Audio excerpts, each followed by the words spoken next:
नमस्कार। देखिए, आपको पता है junior office assistant post code 939 का एग्ज़ाम जो है वो बहुत नज़दीक है और बहुत टफ कंपटीशन इसमें रहने वाला है, क्योंकि बहुत लोग जो हैं वो अच्छे से तैयारी करने की कोशिश कर रहे हैं। तो कंप्यूटर के क्वेश्चन बहुत मायने रखते हैं, तो हम कुछ आज कंप्यूटर के प्रीवियस क्वेश्चन डिस्कस करेंगे, ताकि एटलीस्ट जो प्रीवियस ईयर के क्वेश्चन पूछे जा रहे हैं उनसे आपको हेल्प मिल सके।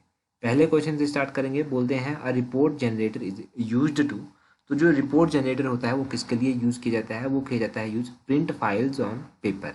ऑप्शन बी जो है वो इस क्वेश्चन का सही आंसर होगा। आगे क्वेश्चन नंबर 2 में बोलते हैं which is not a logical database structure. इनमें से कौन सा जो है वो लॉजिकल डेटाबेस स्ट्रक्चर नहीं है? तो इनमें से जो चेन होता है, श्रृंखला जो होती है, वो एक लॉजिकल डेटाबेस स्ट्रक्चर नहीं है। आगे है क्वेश्चन नंबर 3। बोलते हैं which language is used by most of the DBMS for helping their users to access data. तो कौन सा जो है इनमें से अपने प्रयोगकर्ता को जो है वो आंकड़ा अभिगम में मदद करता है ज़्यादातर?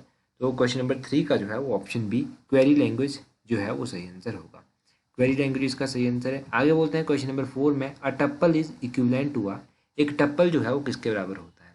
अगर एक टप्पल की बात करें तो ये रिकॉर्ड के बराबर होता है। ऑप्शन ए जो है क्वेश्चन नंबर 4 का सही आंसर होगा, रिकॉर्ड के बराबर होता है। क्वेश्चन नंबर 5 देखेंगे। बोलते हैं a top to bottom relationship among the items in database is essentially by stabilized by. तो एक डेटाबेस में मदों के बीच में जो शीर्ष से तल संबंध बनाए जाते हैं वो किसके द्वारा बनाए जाते हैं? तो क्वेश्चन नंबर 5 का ऑप्शन सी हायरार्किकल स्कीमा जो है वो सही आंसर होगा। हायरार्किकल स्कीमा यानी कि पदानुक्रमित अनुसूची इसका सही आंसर है। क्वेश्चन नंबर 6 में बोलते हैं the language used in application program to request data from the database DBMS is refer to as. तो बोलते हैं DBMS से डाटा अनुरोध के लिए एप्लीकेशन प्रोग्राम में जिस भाषा का उपयोग किया जाता है वो कौन सी भाषा है? तो वो जो है वो DML भाषा है। ऑप्शन ए जो है वो सही आंसर होगा इसका, DML, क्वेश्चन नंबर 6 का। क्वेश्चन नंबर 7 में बोलते हैं एन ऑडिट ट्रायल। तो एक ऑडिट ट्रायल किस तरह का होता है? ये जो है is an audit trial is the recorded history of operation performed on a file. Option B जो है वो सही आंसर होगा। एक संचिका के किए गए कार्यों का अभिलेखित इतिहास होता है ये ऑडिट ट्रायल। क्वेश्चन नंबर 8 में बोलते हैं controls of data communication deals with. Data संचार का नियंत्रण किससे संबंधित है?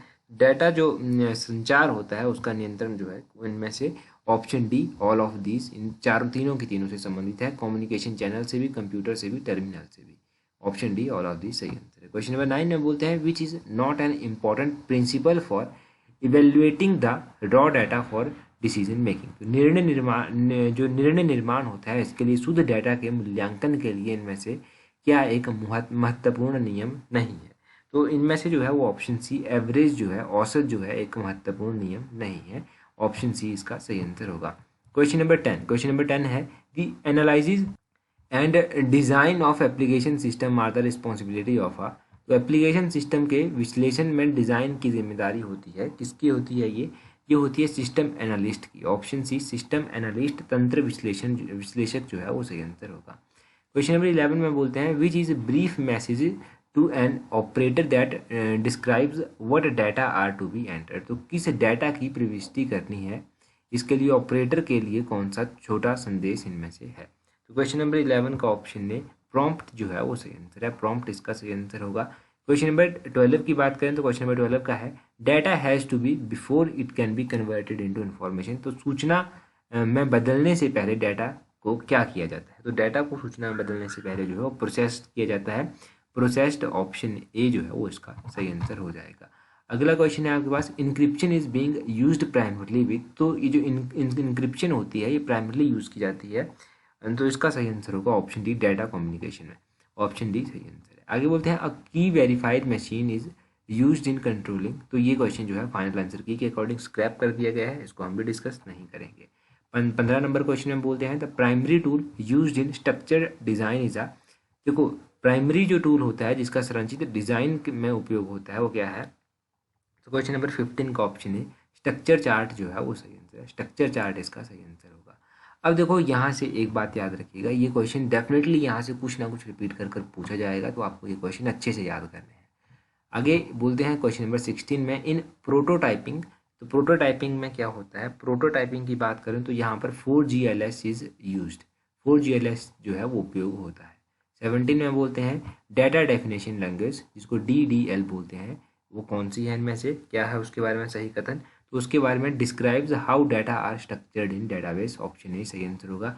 वर्णन करता है कि कैसे डेटाबेस में जो है वो डाटा को संरचित किया जाता है। क्वेश्चन नंबर 18 में बोलते हैं problem analysis is done during, तो समस्या का विश्लेषण इसके दौरान किया जाता है। समस्या का विश्लेषण जो है वो किया जाता है सिस्टम एनालिसिस फेज के दौरान, ऑप्शन बी जो है वो सही आंसर है। आगे बोलते हैं टॉप डाउन प्रोग्रामिंग इज, जो टॉप डाउन प्रोग्रामिंग होती है वो किस तरह की होती है, वो होती है an approach in which the top module is first tested then program modules are added from the highest level to the lowest level, option C जो है वो सही आंसर है। 19 का ऑप्शन सी सही आंसर है। 20 में बोलते हैं which is not a tool for application prototyping, इनमें से एप्लीकेशन प्रोटोटाइपिंग के लिए कौन सा टूल नहीं है। क्वेश्चन नंबर 20 का option B third generation language जो है वो सही आंसर हो जाएगा। ये जो है एप्लीकेशन प्रोटोटाइपिंग के लिए एक टूल नहीं है, third generation language. Question number 20 का बी सही आंसर है। 21 में बोलते हैं an example of hierarchical data structure is, तो एक हायरार्किकल डाटा स्ट्रक्चर का इनमें से कौन सा उदाहरण है। अगर बात करेंगे कि जो पदानुक्रमित आंकड़ा होता है उसकी संरचना का कौन सा उदाहरण है, तो 21 का जो है वो ऑप्शन सी ट्री जो है वो सही आंसर होगा, वृक्ष जो है वो सही आंसर है। क्वेश्चन नंबर 22 में बोलते हैं which symbol is used in flow chart to represent a calculation task, तो गणना कार्य को दर्शाने के लिए प्रवाह संचित्र में किस प्रतीक का उपयोग होता है। तो क्वेश्चन नंबर 22 का जो है वो ऑप्शन सी सही आंसर है, प्रोसेस। प्रोसेस प्रक्रम जो है इसका सही आंसर होगा। 23 में बोलते हैं, यहाँ पर पूछा गया है स्ट्रक्चर्ड प्रोग्रामिंग इन्वॉल्व, जो स्ट्रक्चर्ड प्रोग्रामिंग होती है उसमें क्या शामिल होता है। अगर स्ट्रक्चर्ड प्रोग्रामिंग की बात करें तो उसमें फंक्शनल मॉड्यूलेशन जो है वो शामिल होती है, फंक्शन मॉड्यूलाइजेशन, और ये ध्यान रखिएगा ये शामिल होती है। 24 में बोलते हैं which is not considered as a tool at the system design phase, तो इनमें से जो है वो किसे एक टूल नहीं माना जाता है तंत्र अभिकल्प फेज के दौरान। क्वेश्चन नंबर 24 का ऑप्शन ए पाई चार्ट जो है वो सही आंसर होगा, पाई चार्ट इसका सही आंसर है। आगे 25 में बोलते हैं RAM is also called as, तो रैम को जो है वो अन्य किस नाम से जाना जाता है। रैम का पूरा नाम है random access memory, random access memory इसका नाम है। तो इसको क्या कहा जाता है, इसको जो है वो वोलेटाइल मेमोरी भी कहा जाता है, अस्थिर स्मृति भी जो है इसको कहा जाता है, इस नाम से भी इसको जाना जाता है। 26 में बोलते हैं कैचे मेमोरी एक्ट्स बिटवीन, तो कैच मेमोरी जो होती है, कैच स्मृति जो होती है वो किसके मध्य कार्य करती है, तो ये जो है ये कार्य करती है CPU यानी कि सेंट्रल प्रोसेसिंग यूनिट और रैम के बीच में, रैंडम एक्सेस मेमोरी के बीच में। रैंडम एक्सेस मेमोरी आपको पता चला कि एक वोलेटाइल मेमोरी होती है। 27 में पूछा गया है a program used to detect overall system malfunction is, तो एक प्रोग्राम जो पूर्ण तंत्र की गड़बड़ियों की जानकारी देता है उसे क्या कहते हैं। 27 का सही आंसर है सिस्टम डायग्नोस्टिक्स, ऑप्शन ए तंत्र निदान जो है वो सही आंसर है।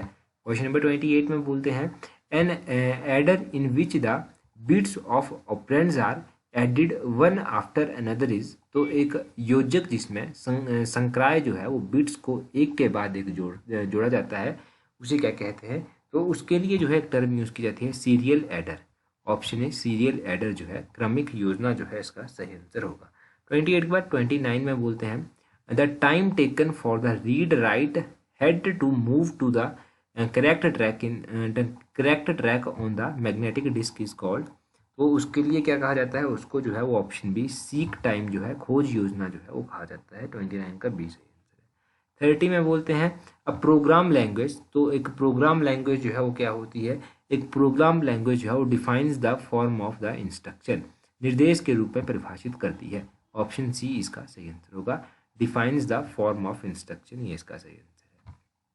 और एक और इम्पॉर्टेंट बात आपके लिए, अगर आपने अभी तक भी हमें टेलीग्राम पर ज्वाइन नहीं किया है तो टेलीग्राम पर जरूर ज्वाइन कर लीजिएगा। टेलीग्राम पर ज्वाइन करने के लिए अपने टेलीग्राम से @allexam31 इस तरह से सर्च करना, आपको हमारा टेलीग्राम चैनल जो है वो मिल जाएगा। 16,500 से अधिक लोग हमारे साथ जुड़ चुके हैं, आप भी जुड़ जाइए ताकि आपको भी जो है वो आने वाले एग्जाम्स में हेल्प मिलती रहे। तो आज की वीडियो में इतना ही काफ़ी है। तो that's all for today. Thank you very much for watching and listening it very patiently.